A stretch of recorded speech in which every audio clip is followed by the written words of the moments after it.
Bienvenue fervents lecteurs, amis téléspectateurs de l'émission Un livre, 1000 idées sur la RTU, la radio-télévision Umoja. Il a été réfugié politique depuis les années 95, fin conteur humoriste de premier plan qui a su faire rire nos contemporains à travers le monde, homme au carrefour des talents, psychologue, enseignant, journaliste, auteur d'une trentaine de livres, dont Femme libre, Femme enchaînée, Je ne suis pas un sorcier, Londola ou cercueil volant, Décolosie à Kassai, Au clair de la lune, Un fou noir au pays des blancs, À la recherche de mon père et autres. Tout un arsenal de chefs-d'œuvre, une muse pour la jeunesse, montante, étoile filante. Lui, c'est Pitch Bandawa Mwela Bujitu que nous avons l'honneur de recevoir sur notre plateau aujourd'hui et il va nous parler de sa vie. Un immense monument, incompressible, tête de proue, fierté africaine, espoir et prestige congolais. Pitch Bandawa Mwela Bujitu, bonjour. Bonjour Samien. Vous êtes né le 12 novembre 1951, c'est-à-dire vous avez 69 ans à Kolwezi. Vous êtes licencié en psychologie, auteur de romans, Décolosie à Kassai que je venais de citer tout à l'heure, Je ne suis pas un sorcier. Vous avez écrit Un cauchemar, Un fou noir au pays des blancs en 1999, des nouvelles comme Londola ou Cercueil volant en 1984, des contes comme Au clair de la lune,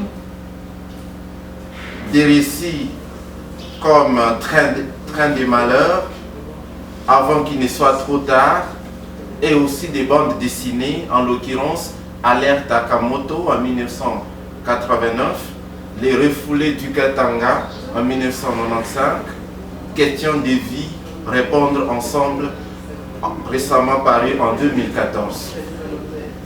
Pitch Banda, quelles étaient vos premières motivations qui vous ont poussé à vous réfugier en Europe, en Belgique, où vous vivez principalement aujourd'hui? Moi, je n'avais pas suivi de sortir du pays. J'ai suivi une carrière tout à fait modeste.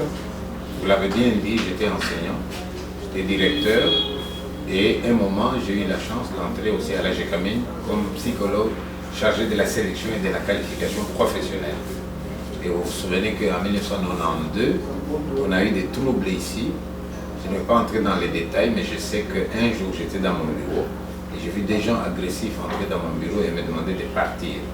J'ai dit, mais vous, est-ce que vous voulez que je parte? Je suis d'ici. On m'a dit, non, non, tu n'es pas d'ici, tu dois partir. Donc, il y a eu une épuration ethnique contre les Kassaïens. À ce moment-là, je suis parti, comme beaucoup d'autres. Et on est parti dans des directions différentes. Il y en a qui sont allés en Afrique du Sud, il y en a qui sont rentrés au Kassai, et moi j'ai eu la possibilité de rentrer alors en Belgique. Et là, je me suis mis à l'abri et j'ai commencé à écrire à partir de là. C'est de là que viennent les spectacles et les livres Un fou noir au pays des blancs. Voilà pour mon départ. Je suis parti contre mon gré. D'accord, Un fou noir au pays des blancs que nous aurons le plaisir d'exploiter tout à l'heure. Vous sentez-vous écartelé entre deux cultures, occidentale et européenne? Est-ce que vous êtes bien intégré? Si c'est l'occidental qui vous inspire ou qui vous intéresse, dites-nous pourquoi. Non, je ne me sens pas écartelé. Pourquoi? Parce que je suis allé en Europe à un certain âge. C'est un âge où on ne remet plus en question la base que l'on a eue. Il y a un proverbe qui dit, lorsque tu ne sais pas où tu vas, sache au moins d'où tu viens. Donc je savais d'où je venais. Et si vous m'avez bien suivi dans ce que j'ai fait en Europe, quand j'ai 800 personnes dans la salle en train de m'écouter, je suis capable de leur parler dans leur langue, le français, mais je suis quand même capable de leur faire chanter un chant dans une langue congolaise. Une manière de leur dire, je ne viens pas les mains vides, j'apporte aussi ma richesse culturelle que j'ai envie de partager avec vous. Et c'est ce que je fais jusqu'à maintenant en Europe. Non, je ne me sens pas écartelé. Là, je suis venu ici, je suis à l'aise. Les taximens qui me prennent, parfois ils me demandent, mais vieux, ça fait longtemps que tu es parti et tu parles encore swahili. Je dis, qu'est-ce que tu crois? On oublie une langue, on a 40 ans, on ne va pas oublier une langue dans laquelle on est né, on ne ne va pas oublier les berceuses que l'on a entendu maman chanter. Ça fait partie de nous. Non, je ne me sens pas écartelé, je me sens bien. D'ailleurs, je vais dire que je suis citoyen du monde. Et un citoyen du monde, c'est quelqu'un qui s'ouvre à toutes les cultures. Si vous avez suivi mon actualité, vous savez très bien que Info Noir au Pays des Blancs, c'est un spectacle que j'ai joué en France, en Belgique, en Suisse, au Canada, en Nouvelle-Calédonie, en Martinique, en Guadeloupe, en Guyane française, au Sénégal, au Bénin, partout où j'arrive, les gens m'accueillent. Alors à ce moment-là, je dis, je suis de vôtre. Ah oui, merci. Écrire, c'est se décrire, disait un certain auteur, je pense à Roland Barthes notamment. Vous avez choisi de vous raconter en nu, sans vergogne, dans votre chef-d'œuvre Info Noir au Pays des Blancs. Roman qui s'est vendu à plus de 30 000 exemplaires. Oui. Et on est à plus de 2000 représentations théâtrales. De quoi est-il question concrètement? Il est question du choc des cultures.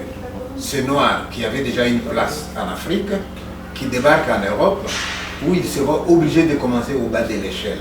La première chose qui nous frappe quand nous arrivons, c'est déjà le climat. Il fait très froid.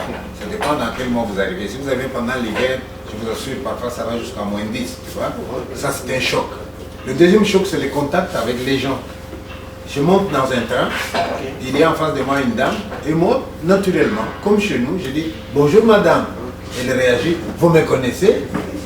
Pour dire « Si vous ne me connaissez pas, comment pouvez-vous me saluer ?» Ça choque ça. Ou alors maintenant, pour habiter en Belgique, je vous assure, et même en Europe de manière générale, il faut avoir des papiers. C'est ça l'expression, avoir des papiers. Avoir des papiers, c'est-à-dire, tu vas devoir expliquer pourquoi tu y arrives, parce que tu n'es pas attendu. Tu expliques pourquoi tu es allé là-bas, et eux, ils vont regarder ce qu'ils remplissent les conditions. Et les conditions, c'était quoi? C'est croire menacé à juste titre pour 4 raisons. Apparence, appartenance à une ethnie qui est en danger, appartenance à un parti politique qui est persécuté, appartenance à un groupe philosophique ou autre, ou alors appartenance à une religion qui est persécutée. Vous avez entendu dernièrement, il y a des pays où les catholiques en ont vu de toutes les couleurs lorsque le gouvernement est musulman. Vous voyez, à ce moment-là, on persécute les chrétiens. Un chrétien peut alors aller ailleurs et dire voilà, je suis chrétien, on est persécuté dans notre pays, et je viens demander. Donc, il faut remplir ces conditions-là. Alors, une fois que vous les avez remplies, vous obtenez les statuts des réfugiés. Donc, on vous accepte là-bas. Mais maintenant, pour faire venir femmes et enfants, c'est un calvaire. Pourquoi? Les Européens sont tellement organisés que tout est écrit, c'est dans l'ordinateur. Ils vont te dire, donnez-nous un papier qui prouve que ta femme est ta femme. Et si toi, ici, pour dire que c'est ma femme, tu t'es contenté juste de donner la dot, là-bas, ils ne les reconnaissent pas. Vous voyez? Est-ce que tu as été à la commune? Combien de gens vont à la commune, se marier à la commune? Tu vois? Et tant que tu n'as pas fait ça, c'est pas ta femme. Hein. Tu dis, c'est mes enfants, mais donnez-nous les... Non seulement l'attestation, mais les actes de naissance. Souvent, tout ça, c'est négligé. Mais moi, comme j'étais parti tout seul et que mon épouse était restée, il fallait écrire pour dire, écoute, va à la commune, cherche tel papier. Vous savez bien comment ça se passe chez nous. Hein? À la commune lundi, à la commune mardi, à la commune les jours suivants, à la commune, à la commune, à la commune. Madame maigrit comme ça à force de marcher. Non, c'était un calvaire. Mais pendant qu'elle souffre comme ça, et que moi aussi je souffre parce que je suis tout seul, mon enfant va me demander, mais papa, comment peux-tu dire que tu es tout seul? N'y a-t-il pas de gens dans le village où tu habites? Tu vois la logique africaine. Mais qu'est-ce que je vais répondre à mon enfant? Il y a des gens, mais ce sont des Européens, on ne peut pas... Non, à ce moment-là, la question me fait réfléchir. Je dis, ben, il y a des gens, en effet. Là, je décide de prendre des initiatives, de sonner à la porte des gens, me présenter, puis tu m'en du Congo, je suis là chez vous. Dans un premier temps, ils m'ont pris pour un fou. Mais alors, j'arrive chez un autre, c'était le curé. Un homme de plus ou moins 75 ans. Je dis, monsieur le curé, je viens à la messe dimanche. Hein. Quand vous aurez fini, s'il vous plaît, avant de venir les gens pour qu'ils sortent, hein, vous me donnez la parole 2 minutes. Il dit, mais qu'est-ce que vous allez dire? Je lui dis, vous allez entendre. Et quand on arrive à la messe, la chorale entonne un chant. Et désormais, je dis aux Européens, faites attention à ce que vous chantez. Et le chant disait, laisserons-nous à notre table un peu de place à l'étranger? Trouvera-t-il quand il viendra un peu d'espace et d'amitié? Et tout le monde qui reprend le refrain, ne laissons pas mourir la tête. Je ne sais pas si vous connaissez la chanson. Bon, alors là, je profite de l'occasion, je dis, tiens, l'étranger dont il a été question dans votre chant n'était pas loin. Et voici, je suis là. Y a-t-il un peu de place à votre table pour moi? Là, les gens réfléchissent à ce qu'ils ont chanté. Et le lendemain, c'est tout le monde qui en parle dans le village. Et voilà, Pichu Banda commence à être connu. Alors maintenant, quand vous restez là, vous dites, ben, qu'est-ce que je vais faire? Tourner les pouces ou me rendre utile? Et moi, j'ai décidé de me rendre utile. Et si vous lisez les livres, vous allez voir comment je me suis rendu utile. Et voilà, toutes les aventures que j'ai connues, je relate ça dans le livre. Mais en même temps, ces livres, je l'écrivais dans la solitude d'un écrivain qui est là tout seul, qui pense à sa famille, qui est resté ici et qui écrit. Ben, voilà que finalement, quand les gens ont lu, ils ont aimé et le livre a eu un succès terrible. On l'a traduit en allemand, on l'étudie en Allemagne, en Autriche et en Suisse, Suisse allemand. Ah oui. Pichu Banda, vous avez intitulé votre roman, on peut dire votre chef-d'œuvre, Un fou noir au pays des Blancs, où vous racontez votre calvaire, une vie qui n'a pas connu pas simplement des roses, pas du tout de repos, mais sourire et tristesse. Pourquoi intituler un livre Fou noir? Quand j'intitule ce livre Fou noir, c'est par humilité. Si dans la Bible il est écrit quelque part, vous arrivez dans une fête, ne vous mettez pas sur le fauteuil, mettez-vous sur un escabeau. Et si le gars qui vous a invité trouve que vous méritez le fauteuil, c'est lui qui vous dira, monsieur, mettez-vous au fauteuil. Il ne faut pas faire l'inverse, n'est-ce pas? Alors moi j'arrive dans ces pays-là, je m'appelle moi-même un fou noir, parce que je sonne à vos portes, alors qu'ici vous n'êtes pas habitués. Mais eux, après avoir vécu avec moi, après m'avoir découvert, ils m'ont interpellé. Change le titre de ton livre, monsieur. Au lieu de dire un fou noir au pays des Blancs, dites plutôt un noir saint au pays des fous blancs qui ont besoin qu'on frappe à leur porte pour se rendre compte qu'il y a quelqu'un dans notre village. Vous voyez, donc le titre c'était à la fois provocateur, à la fois humilité, à la fois dit je ne vous juge pas, je parle de moi-même, je suis fou, libre à vous de savoir si vous vous êtes alors saint. Vraiment. Un tel franc succès change quoi chez vous? Le renversement des vapeurs, un noir qui égaye toute une masse de blancs dans une salle, je m'imagine, à Avignon, en Belgique. Votre écriture, à l'ère du colonialisme, constitue-t-elle une arme de combat contre la ségrégation raciale ou bien une forme ou une recherche effrénée des positionnements personnels? Ah non, non, non. Je n'ai jamais cherché à me positionner. Ma carrière d'écrivain, je l'ai commencé ici, avec les filles de Saint-Paul, avec les pères de Saint-Paul, en toute modestie. Et n'oubliez jamais que, à part ceux qui écrivent, vous avez aussi ce qu'on appelle les critiques littéraires. Et les critiques littéraires ne m'ont pas ménagé ici. Il y avait tellement de critiques littéraires pour très peu d'écrivains. Tu as un seul écrivain, 400 critiques littéraires. Parce que tous ceux qui sont de la faculté des lettres ici, ils s'estiment être en droit de critiquer les autres. Alors à ce moment-là, même si on doit parler de l'écriture, là où les autres pourraient dire l'écriture modeste, l'écriture sans ambition, vous trouverez d'autres qui disent l'écriture médiocre. Vous voyez, un critique, c'est celui qui accompagne l'écrivain à s'améliorer, etc. Et c'est à nous de savoir, même s'il y a des gens sur notre chemin qui nous critiquent, moi je prends ce qui peut m'aider à aller de l'avant. Donc ce n'était pas vraiment dans le but de me positionner. Mais petit à petit, non, même pas petit à petit, mon succès a été immédiat. Le premier livre que j'ai écrit en Afrique, qui s'appelle Un fou noir au pays des Blancs, il a été vendu en 3 mois. On fait un tirage de 5000 exemplaires, dans 3 mois il est parti. J'ai fait décoloniser à Kassage, on a atteint les 20 000 exemplaires avec le Saint-Paul. J'ai fait Je ne suis pas sorcier, on a dépassé les 20 000 exemplaires aussi. Et ça partait dans moins de 6 mois. Mais c'est peut-être dû aussi qu'à l'époque, l'étudiant avait un pouvoir d'achat, l'enseignant avait un pouvoir d'achat. Il y a eu l'âge d'or vraiment de la diffusion de nos œuvres ici, vous voyez. Et alors j'ai écrit un livre aussi qui s'appelait Train de malheur. Et ce livre, je me souviens quelqu'un qui critiquait ici, mais est-ce que vous pouvez vous mettre en tête qu'il y a seulement 3 ou 4 mois, alors que le livre est publié à 20 ans, je reçois un appel, M. Pichu Banda, oui, est-ce que vous êtes l'auteur du livre Train de malheur? J'ai dit oui. Et la personne me dit, je suis professeur de français à New York, à l'université. Votre livre, il est au programme. Où est-ce qu'on peut se procurer des exemplaires? Et j'ai dû me débattre pour les trouver, 20 exemplaires. Et quand ils ont eu les exemplaires, on m'a demandé est-ce que tu peux enseigner à nos élèves à travers les Zooms. Donc j'ai fait des séances avec eux. Mais tu vois, un livre écrit en Afrique il y a 20 ans, que certains ont critiqué, et voilà que les Américains l'ont mis au programme. Comme qui dirait, nul n'est prophète chez soi. Voilà, ça c'est un peu ce que nous vivons aujourd'hui. Où nous parlerons aussi des livres de psychologie. Vous vous rendez compte que je suis en Europe et je me souviens qu'ici au Congo, Lubumbashi n'est pas le Congo seul, hein. Kinshasa non plus. Mais allez un peu à l'intérieur, allez en Bankulu, allez en Gandajika, allez dans tous ces villages. Vous allez voir un prof de psychologie. Il enseigne avec les notes que lui-même avait notées quand il était élève. Et vous avez des gens qui viennent du Congo pour entrer à Louvain-la-Neuve ou à ILB qui n'ont jamais lu un livre. Mais ils ne peuvent pas réussir. Et là, je me dis, ben, je vais leur faire un livre vraiment au niveau international, même dans la présentation. Voilà, le livre est là. Mais quelle ne fut ma déception? On va en parler tout à l'heure, bien sûr. Oui. Alors, je voudrais parler, est-ce qu'il y a de l'engagement pour lutter contre la ségrégation raciale? Non seulement contre la ségrégation raciale, mais contre l'injustice de manière générale. N'oubliez jamais que l'écrivain que je suis, comme la plupart des écrivains, nous sommes des gens avec une forte sensibilité. Moi, quand je vois un enfant qui tient la main de sa maman, maman ne voit pas, et l'enfant le fait promener dans la ville, j'ai des larmes. Parce que je regarde l'enfant et je me dis quel est le destin de cet enfant.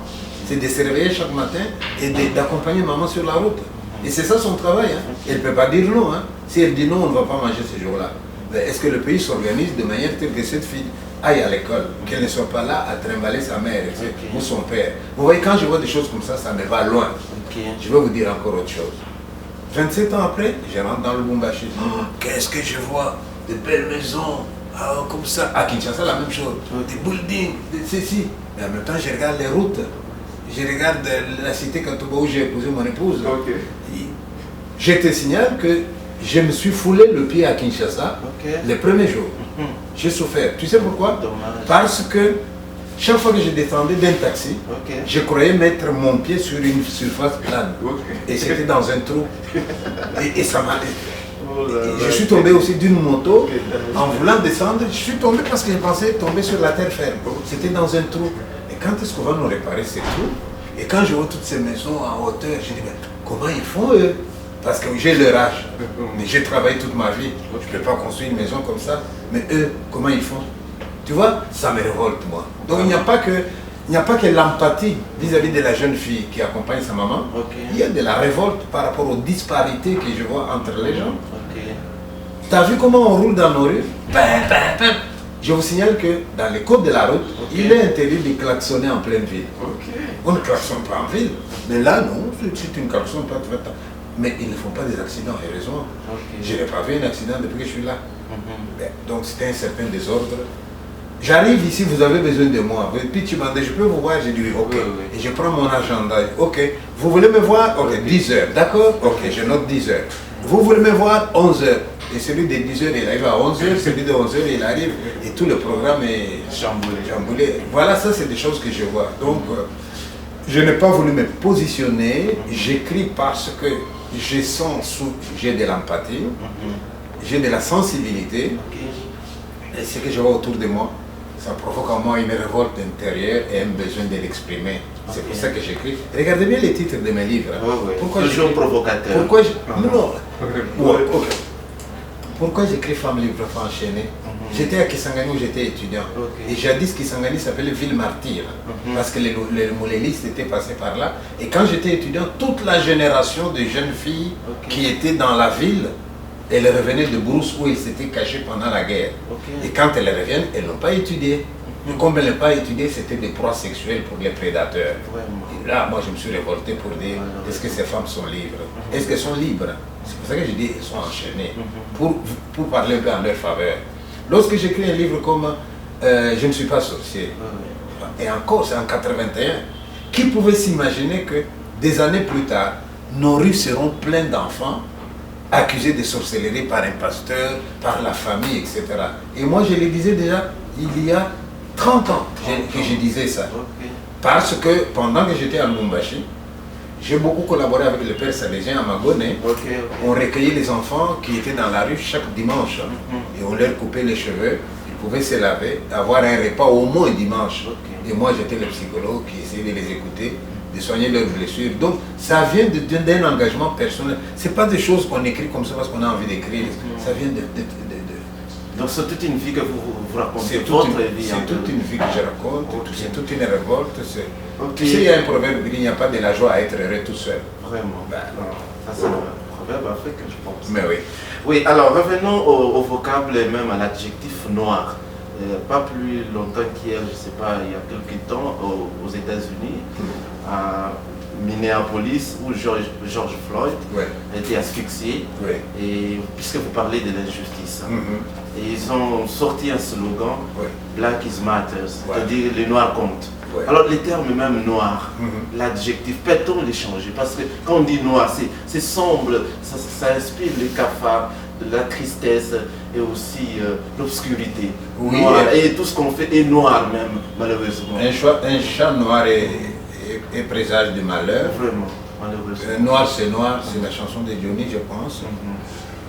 Mais moi, je ne suis pas pour ça, parce que avant, on utilisait nègre.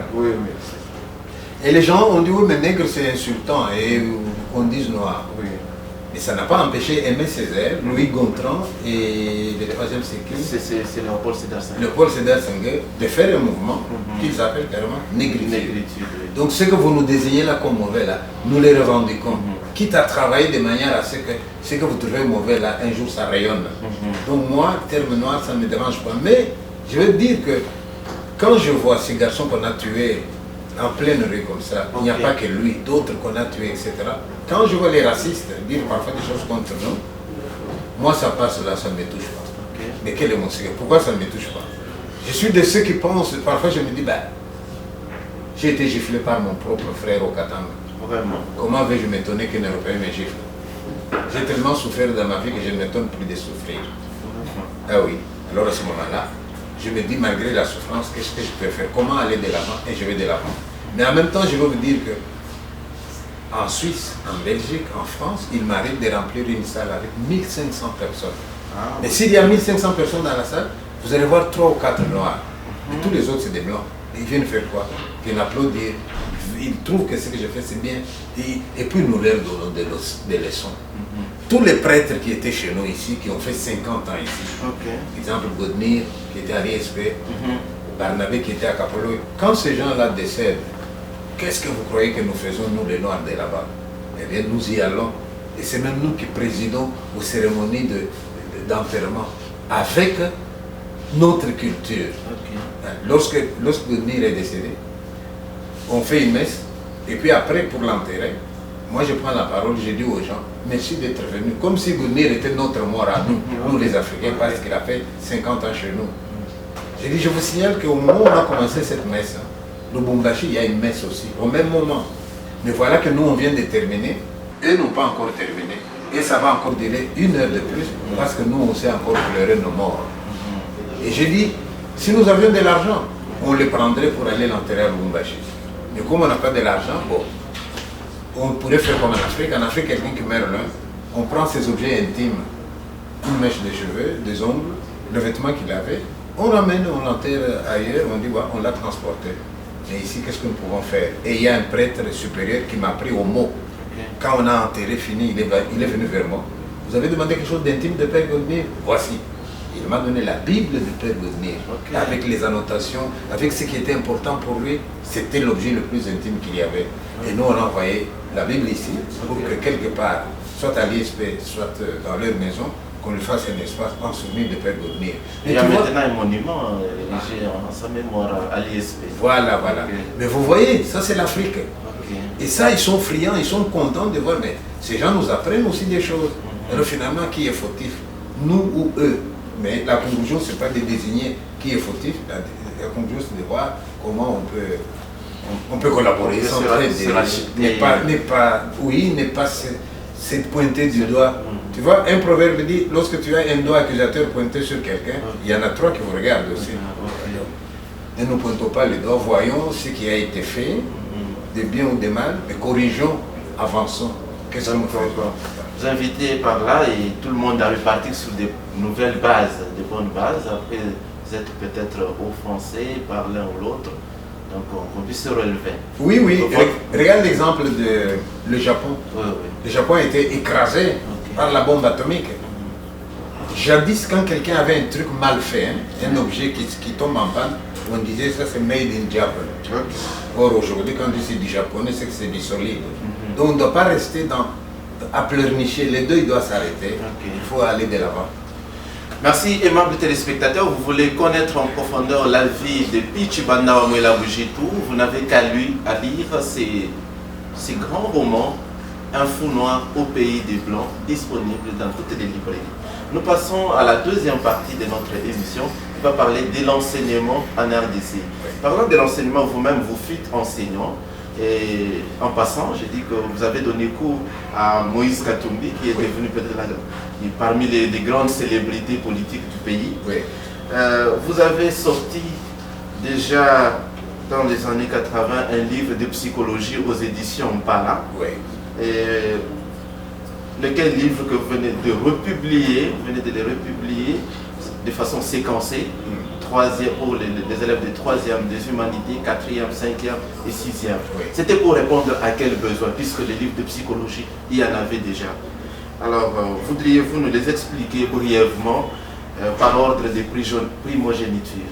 Eh bien, les livres de psychologie n'existaient pas déjà, je vais corriger ça. Okay. Le problème est que vous allez au Congo, dans beaucoup de villages, vous trouvez quelqu'un, je suis prof de psycho, d'accord, ou de pédagogie. Mais va voir comment il enseigne, va voir où il lit les livres. Eh bien, il utilise les cahiers qu'il avait quand il était élève. Or, moi, en tant que professeur, j'ai toujours travaillé de manière à ce que mes élèves soient à la page. Okay. Vous avez dit que j'ai donné cours à Moïse, oui, j'ai donné cours à Moïse à Capolo Émission. Et je signale que pendant que j'étais professeur à Capolo Émission, Okay. nous avons eu le premier de la République du Congo en section pédagogique. Okay. C'est à ce moment que j'ai écrit les livres. Maintenant, j'écris les livres, il a été publié par édition Impala de M. Max Pierre. Okay. Que Dieu est son âme, il est décédé maintenant. Mais en Europe, quand tu as écrit un livre, il faut réviser chaque fois. Parce qu'il y a des choses nouvelles qui s'ajoutent. Et quand les choses nouvelles s'ajoutent, vous devez republier d'autres, consulter, corriger. On se corrige même, parce qu'on n'est pas infaillible. Quelqu'un peut nous faire une remarque à telle page, etc. Bon, là, on revoit ce qu'on a à faire. Bon, maintenant, qu'est-ce qu'on avait comme livre avant? Il y avait la Sœur Skaye, qui avait un petit livre de psychologie, mais qui était quand même sommaire, qui méritait d'être étoffé, qui méritait vraiment de commencer dès le début. Alors moi, je me suis mis à écrire les livres. Et alors j'ai appris qu'au Congo, le programme avait changé. On voit les cours de psychologie en 3e, 4e, 5e, 6e. Et qu'il fallait donc 4 livres. Je suis allé en bibliothèque et j'ai composé donc ces livres-là. Avec la collaboration du ministère de l'Enseignement. Et quand vous écrivez, vous envoyez à Kinshasa, on donne aux inspecteurs, ils les regardent, les remarques ici, remarques là-bas. Mais il est arrivé que moi-même, je leur ai dit, vous avez tort, là, ça doit être comme ça doit être comme ça. Heureusement, ils étaient ouverts, oui, d'accord. Et on a écrit. Mais une fois qu'on a publié ces 4 livres, Okay. j'ai voulu aussi que les élèves aient de beaux livres. Okay. C'est pour ça qu'il a été imprimé en Occident, avec le financement des filles de Saint-Paul. Vraiment. Mais quand on finance un livre comme ça, contrairement à celui qui va se réjouir, ouais, j'ai publié un livre, le vrai écrivain, il ne va pas jubiler parce qu'il a écrit un livre, il va être inquiet. Le moment le plus fort pour nous, c'est quand la librairie vous dit ça bouge, ça bouge, ça bouge. C'est très consommé. Là, oui. Mais j'étais étonné d'apprendre que votre livre, il va très bien à Kisangani, Okay. il va très bien à Kinshasa, moins bien à Lubumbashi. Je dis ce n'est pas possible. Et je viens de Lubumbashi. Les livres est écrit à Lubumbashi, avec les exemples de Lubumbashi. Comment est-ce que je... Là, je dis, oh là là, il y a un problème. Nul n'est prophète chez lui. Voilà, nul n'est prophète chez lui. Mais je dis, mais si vous considérez qu'on ne peut pas être prophète chez soi, mais vous faites du tort aux élèves. J'ai dit, je vais y aller, faire un peu la promotion. Donc, je suis venu ici montrer les livres que j'ai édités, 3e, 4e, 5e, 6e. Et vous avez des exemples puisés du milieu et tout est illustré. Okay. En Europe, on utilise beaucoup la bande dessinée. La maintenant. bande dessinée. Et j'utilise la bande dessinée là-dedans. Et encore avec un dessinateur de chez nous, un ancien de Lubumbashi. Qui avait un monde publié Cap sur imagé. la capitale. Okay. Voilà. Mais alors on devrait se réjouir, applaudir. Mais attendez, même s'il y a d'autres livres, Okay. c'est pas interdit de dire selon tel auteur, selon tel auteur, selon tel auteur. Un bon professeur qui veut composer son cours, il est obligé d'avoir sur la table des livres différents. Il puise ici, il puise là-bas, il fait la synthèse. C'est comme ça qu'on enseigne. Mais un livre ne vient pas chasser un autre. Si un livre doit chasser un autre, ça peut être ceux qui les lisent, qui disent, mais moi je préfère celui-là. Mais ce n'est pas les auteurs eux-mêmes. Alors ce qui est curieux, c'est que les autres livres qui existent, dans la bibliographie, il y a quand même Pichibanda. Okay. Vous me prenez dans la bibliographie et puis vous dites que c'est pas beau. Ben là, Qu'est-ce qu'il est spécifique, la spécificité de vos livres? La spécificité de mon livre, c'est que je vais plus loin que ce que vous croyez. Un élève des humanités, c'est pas seulement mémoriser les choses. Je vais vous donner un exemple. Je donne un exemple d'un garçon qui habite Lubumbashi. Oui. Mais il va au village chez ses grands-parents. Et pendant qu'il est chez ses grands-parents, il y a un arbre fruitier, les orangers par exemple. Et il a envie de manger les oranges. Maintenant, il va pour cueillir les oranges, il voit que son grand-père a mis un fétiche. Le fétiche qu'on met dans les arbres pour empêcher que le voleur ne prenne. Tu connais ça, hein? Et si tu as pris, on dit tu vas devenir le prêtre, des choses comme ça. Bon, il y a un fétiche. Mais cet enfant vient, il regarde le fétiche. Et alors, il a un peu peur. Et il demande à son grand-père, Papi, mais il y a un fétiche, dois-je enlever d'abord le fétiche avant de cueillir les oranges, oui ou non? Et je vois le grand-père qui hésite. C'est la grand-mère qui répond. Écoutez-moi bien, la grand-mère intervient, elle dit à son mari, puisqu'il a vu, alors qu'il enlève alors. Vous comprenez la profondeur de cette phrase. Papi, j'enlève. Papi ne sait pas répondre. Et mamie dit, puisque tu as vu, enlève. Ça veut dire que s'il n'avait pas vu, ce n'était pas obligatoire que ça vous montre que même dans les maladies qu'on accuse les gens, une hémorragie, celui-ci il m'a fait ça, il m'a fait ça, c'est plus des croyances que l'on a. Et c'est pour ça que cette grand-mère dit, puisque tu avais vu, tu n'aurais pas vu, ça n'aurait rien fait, tu comprends? La superstition. Oui, mais quand je donne un exemple comme ça, avec un professeur intelligent, il va aller au-delà d'eux. Parce que moi, je n'ai jamais été d'accord, c'est même je ne suis pas sorcier. Dans d'autres pays, les gens meurent. Tu meurs, qu'est-ce qu'on fait? On veut savoir de quoi tu es mort. Allez, autopsie. Mais ici, chez les féticheurs. On va chez le féticheur. Et même si on ne va pas chez le féticheur, parfois c'est les londola, parce que j'ai écrit un livre sur londola. Est-ce que vous savez en quoi ça consiste les londola? Ce n'est pas le cercueil qui va voler. Non, c'est 4 personnes qui prennent le cercueil, qui circulent dans le village, et alors qu'ils se connaissent tous, et ils vont déposer chez quelqu'un. Chez d'autres personnes, on frappe avec le cercueil, et j'ai déjà vu, on a frappé une vieille femme qui est tombée, on a mis le cercueil sur elle, elle est morte. Tu vois? Mais dis, quand est-ce qu'on va arrêter ça? Tu sais, l'Africain que nous sommes, un Africain est capable d'aller voir la famille.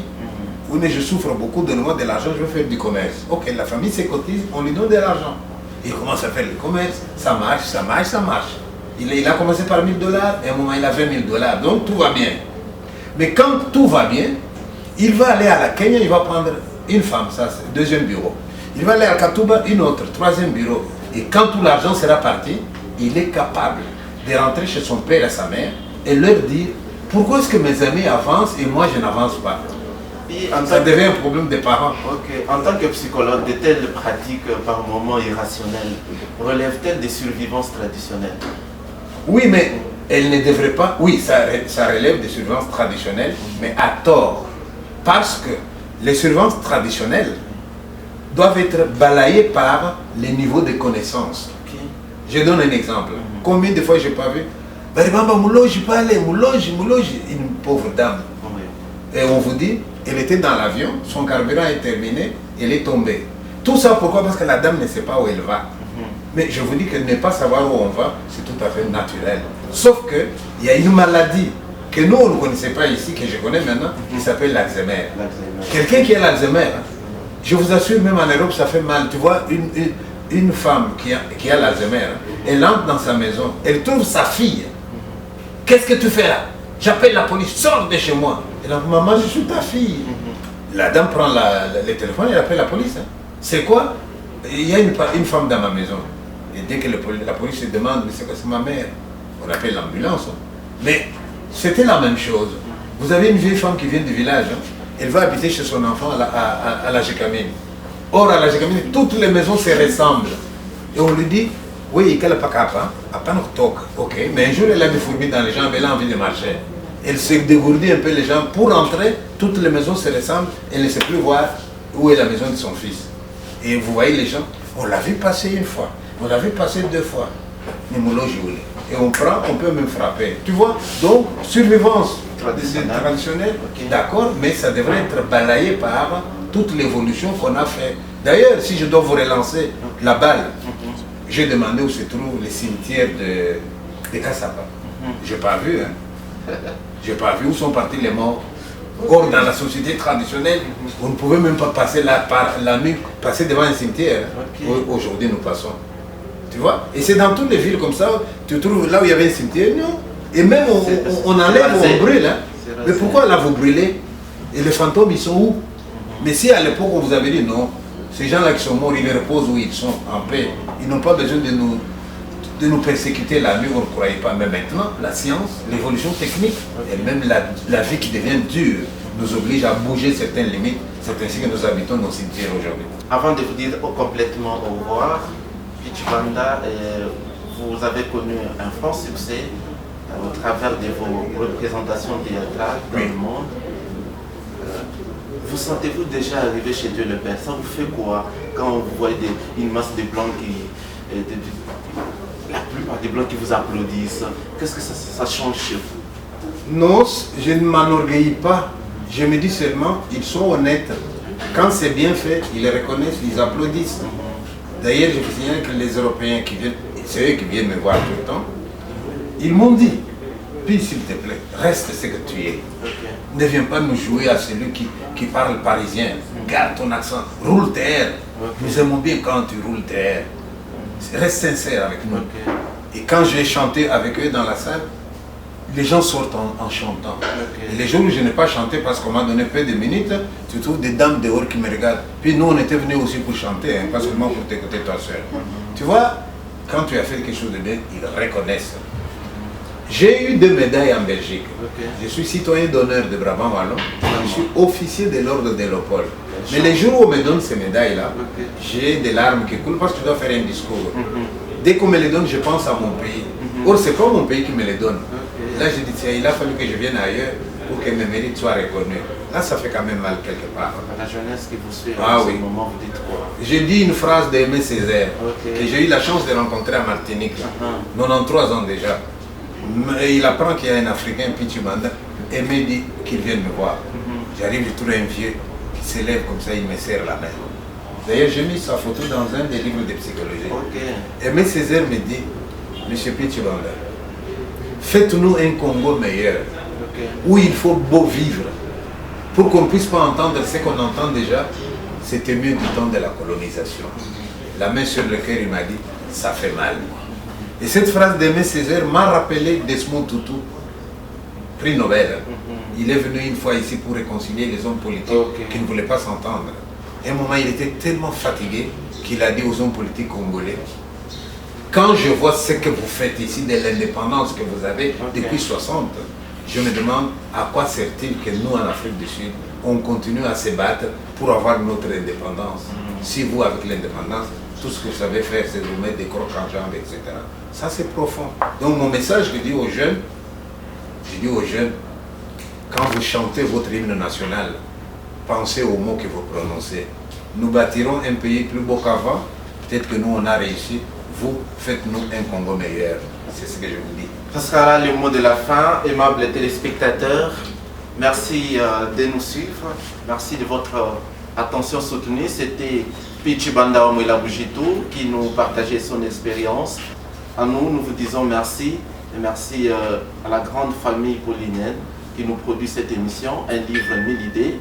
Et à l'équipe technique, nous pensons également à M. Gaël, à M. Paulin qui ont pu nous superviser. À la prochaine.